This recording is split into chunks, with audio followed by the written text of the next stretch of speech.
Bonjour à tous, je m'appelle Alice Gerfaux, bienvenue sur ma chaîne où je vous parle de do it yourself et de loisirs créatifs.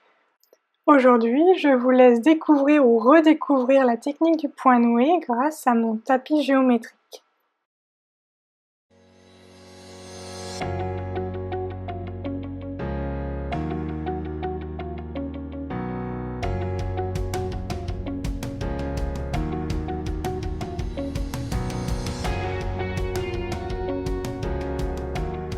Celles et ceux qui me suivent sur Instagram et sur Facebook connaissent déjà bien ce tapis.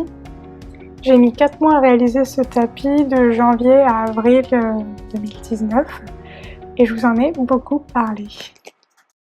Pour réaliser ce tapis ou un projet au point noué, vous aurez besoin de toile Smyrne, d'un crochet aussi Smyrne ou à point noué, ainsi que du fil. Moi j'ai opté pour du coton DMC Natural XL.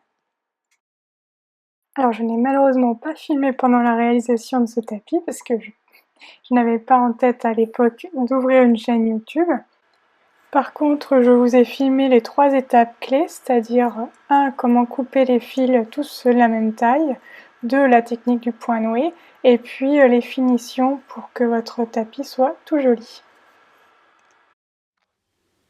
Une fois que vous avez décidé du motif que vous souhaitez réaliser et que vous avez choisi le fil qui servira à faire votre tapis, il va falloir couper ce fil en tout petits morceaux égaux. Pour faire cela, j'enroule mon fil autour de 2 morceaux de carton.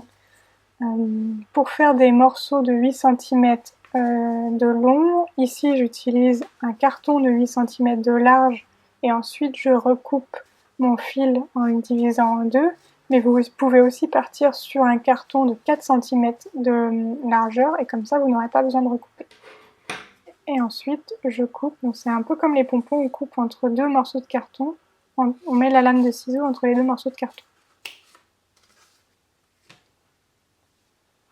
Vous voyez ici mes fils sont bien trop longs, ils font 16 cm de longueur donc je les recoupe en deux. Finalement, je vous conseille de couper vos fils un peu au fur et à mesure de votre besoin, surtout si vous utilisez beaucoup de couleurs, afin d'éviter de couper vraiment beaucoup trop de fils d'une couleur et qu'il vous reste sur les bras.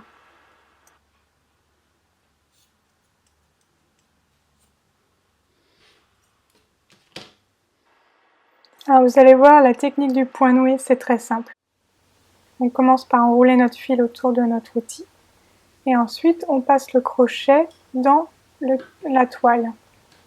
Le crochet doit être rentré dans la toile jusqu'à ce que même le petit bras passe de l'autre côté de l'endroit où on veut mettre le fil. On emprisonne finalement le fil et on tire. Je vous montre une deuxième fois. Donc on place son fil sur son crochet. Le crochet on le passe dans la toile,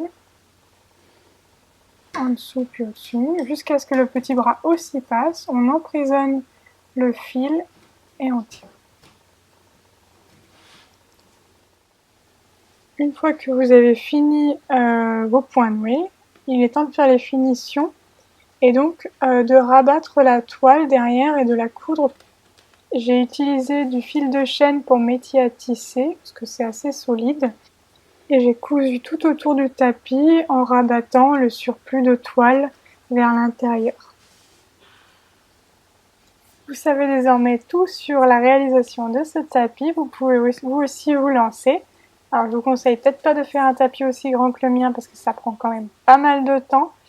1850 points noués pour être exact pour faire ce tapis qui mesure 1 m par 1,50 m. C'est un gros projet d'envergure dont je suis quand même très fière d'avoir réalisé, je le trouve vraiment magnifique. Comme vous allez pouvoir le voir juste après, il décore désormais la chambre de mon fils. Je vous laisse découvrir cela.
Merci d'avoir regardé ma vidéo et à bientôt pour de nouvelles aventures créatives.